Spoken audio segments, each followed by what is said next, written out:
मकाम पर पहुंचे, अब्दुल्ला बिन मुती वहां पर एक शख्स थे, उन्होंने आपका इस्तकबाल किया कुएं के पास। उन्होंने भी कहा आप कूफा जा रहे हैं, कूफा के लोग अच्छे नहीं हैं।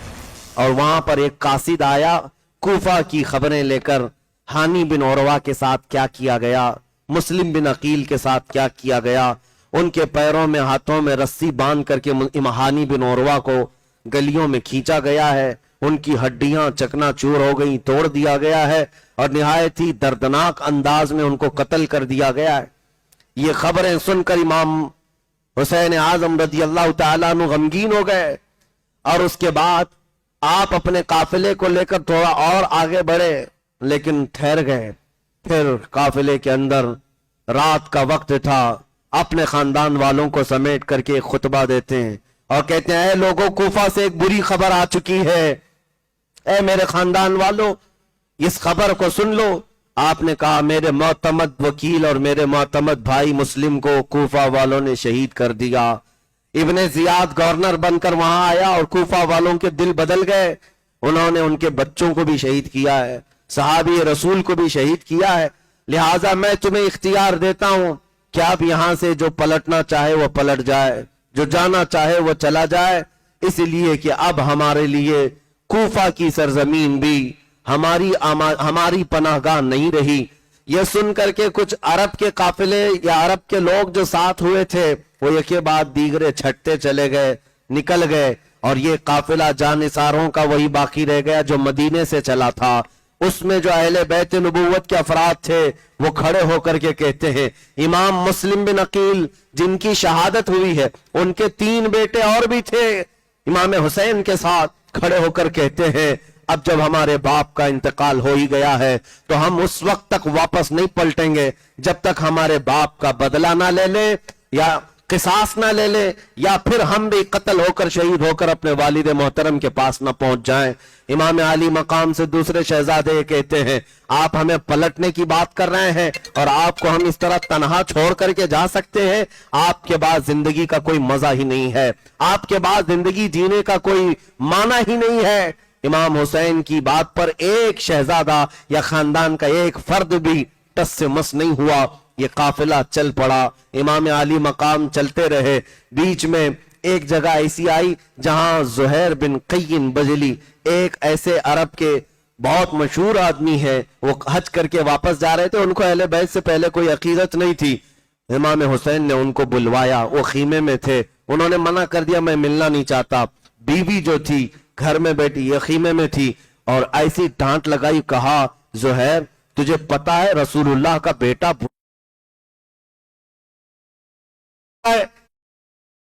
थी, घर में बैठी ये खीमे में थी और ऐसी डांट लगाई, कहा ज़ुहैर तुझे पता है रसूलुल्लाह का बेटा बुला रहा है और इनकार करने की मजाल कैसे तेरी? आज इससे बेहतर मौका क्या हो सकता है? जा इमाम अली मकाम से मुलाकात करके तो आप ज़ुहैर बिन क़य्यिन बजली आए और इमाम हुसैन से मुलाकात की। एक ही मुलाकात ऐसी थी कि चेहरे इब्ने रसूल को देख करके फिदा हो गए। कहा कहां का इरादा? कहा कूफा का। ज़ुहैर बिन क़य्यिन को अपना वाकया बताया और जो जो हालात थे बताया। ज़ुहैर बिन क़य्यिन बजली जो पहले अहले बैत से अकीदत नहीं रखते थे लेकिन अब हालात ऐसे कि अपने खीमे में आए और अपनी बीवी से कहा मैं तुझे तलाक देता हूं, तू वापस चली जा, अपने भाइयों के साथ वापस चली जा। कहा इतना अहम क्या मामला हो गया? कहा इसलिए कि अब मैं रसूलुल्लाह के शहजादे के साथ इस नीयत से जा रहा हूं कि वापस इस दुनिया में कभी नहीं आना है, मुझे आना नहीं है, मेरा इंतजार ना करना। ये इमाम अली मकाम का काफिला जब आगे बढ़ता हुआ एक इलाका ज़िबाल आया, वहां पर इन्होंने क़याम किया।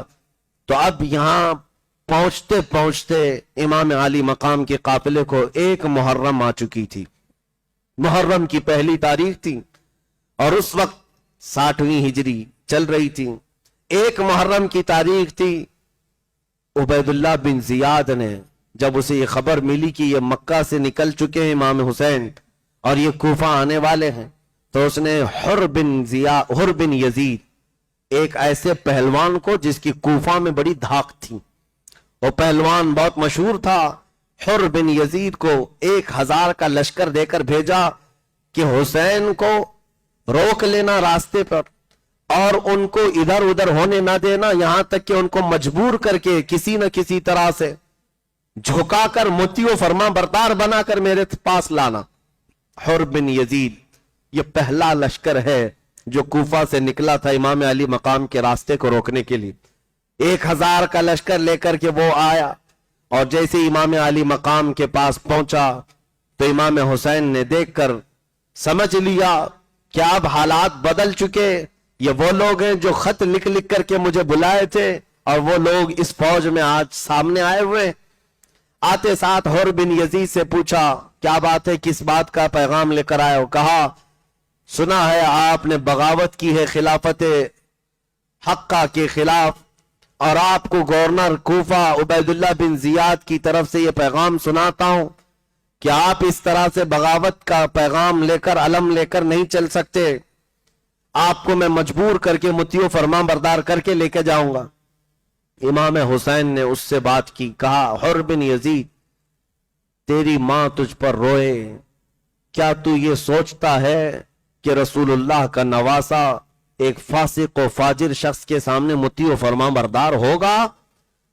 مرد حق باطل کے آگے مات کھا سکتا نہیں, سر کٹا سکتا ہے لیکن سر جھکا سکتا نہیں. حر بن یزید سے کہا تو جواب میں حر بن یزید نے کہا اے حسین, عرب کا کوئی دوسرا آدمی مجھے یہ کہا ہوتا کہ تیری ماں تجھ پہ روئے تو میں اس کو پلٹ کر کے جواب دیتا, لیکن مجھے آپ کی ماں کی حرمت پاتا ہے. میں آپ سے یہ بات نہیں کہہ سکتا کہ آپ کی ماں پر روئے. میں ادب کرتا ہوں, آپ کی ماں رسول اللہ کی بیٹی ہیں. اتنی تو عقیدت حر بن یزید کے دل میں تھی. امام حسین سے کہا کہ آپ کیوں نکلے ہیں اور کیا چاہتے ہیں؟ امام حسین نے کہا پہلی بات تو یہ ہے کہ نہ میں خود اپنی مرضی سے آیا, بلکہ تم کوفہ کے 12,000 کے قریب لوگوں نے خط لکھ کر کے مجھے بلایا, اور کئی مرتبہ قافلے آئے ہیں مکہ دعوت دینے کے لیے. حر بن یزید نے کہا ہم ان میں سے نہیں ہیں جنہوں نے آپ کو دعوت دی تھی. امام حسین نے وہ خطوں کا تھیلا نکالا جس میں پورے خطوط تھے, اونڈیل دیا اور کہا یہ خط دیکھو, یہ خط دیکھو, یہ خط دیکھو, اس میں لوگوں کی مہریں ہیں, دستخطیں ہیں. حر بن یزید نے سب خط دیکھے اور اس کے بعد کہا یہ اور لوگ ہیں جنہوں نے آپ کو بلایا, ان میں سے ہم نہیں ہیں, ہم نہیں ہیں. حالانکہ اس کی فوج میں کئی لوگ تھے جن کی دستخطیں موجود تھی. امام حسین ان کو پکار پکار کر کے پوچھتے تھے, لیکن وہ سارے کمینہ خصلت لوگ اپنے سر جھکائے کھڑے تھے, بات نہیں کرنا چاہتے, اور کہتے کہ ہم نے اس طرح سے آپ کو نہیں بلایا تھا, اس طرح سے نہیں بلایا تھا. بات بدل گئی تو پھر امام حسین نے کہا دیکھو اگر معاملات ایسے ہیں کہ تم نے نہیں بلایا ہے مجھ کو تو واپس جانے دو مجھ کو, اور اگر تم یہ چاہتے ہو کہ میں کوفہ نہ آؤں تو مجھے واپس جانے دو, میں واپس چلا جاؤں گا. یا اگر تم یہ چاہتے ہو کہ میں کوفہ نہ آؤں تو مجھے دمشق لے کر کے چلو, یزید کے پاس, میں بات کر لوں گا. جیسے میرے بھائی امام حسن نے امیر معاویہ سے بات کی تھی, میں بات کروں گا. اور یہ بھی منظور نہیں ہے تو پھر مجھے کسی ساحل سمندر کی طرف بھیج دو, میں اپنی بقیہ زندگی وہاں گزار لوں. یہ اتمام حجت کے لیے امام حسین نے کہا تھا, کیونکہ اپنی طرف سے یہ کہنا ضروری ہے کہ زبردستی اپنی جان کو جوخم میں نہیں ڈالنا ہے, اپنے خون سے کسی کو رنگین نہیں کرنا ہے. حر بن یزید نے کہا آپ نے اچھے مشورے دیے ہیں, میں یہ باتیں پہنچاؤں گا عبید اللہ بن زیاد کے پاس, یہ باتیں پہنچاؤں گا. حد تو یہ ہے میرے عزیزوں, نمازوں کا وقت ہوتا, ظہر کا وقت ہوا, امام علی مقام کے ہاں سے اذان ہوئی. آپ نے حر بن یزید سے پوچھا اس کے پاس 1000 کا لشکر ہے, امام حسین کے پاس 82 لوگ ہیں. امام حسین یہ پوچھتے کہ ہماری جماعت قائم ہو رہی ہے, تمہاری نماز الگ ہوگی یا ہمارے ساتھ؟ حر بن یزید کہتا کہ جماعت تو ایک ہی ہوگی, امام آپ ہی ہوں گے. میدان مقابلین کا ہے, دو اپوزٹ جماعتوں کا ہے, لیکن خدا کی قدرت دیکھیں ان ظالموں کے دل میں بھی یہ بات تھی, امام تو رسول اللہ کا نواسا ہی.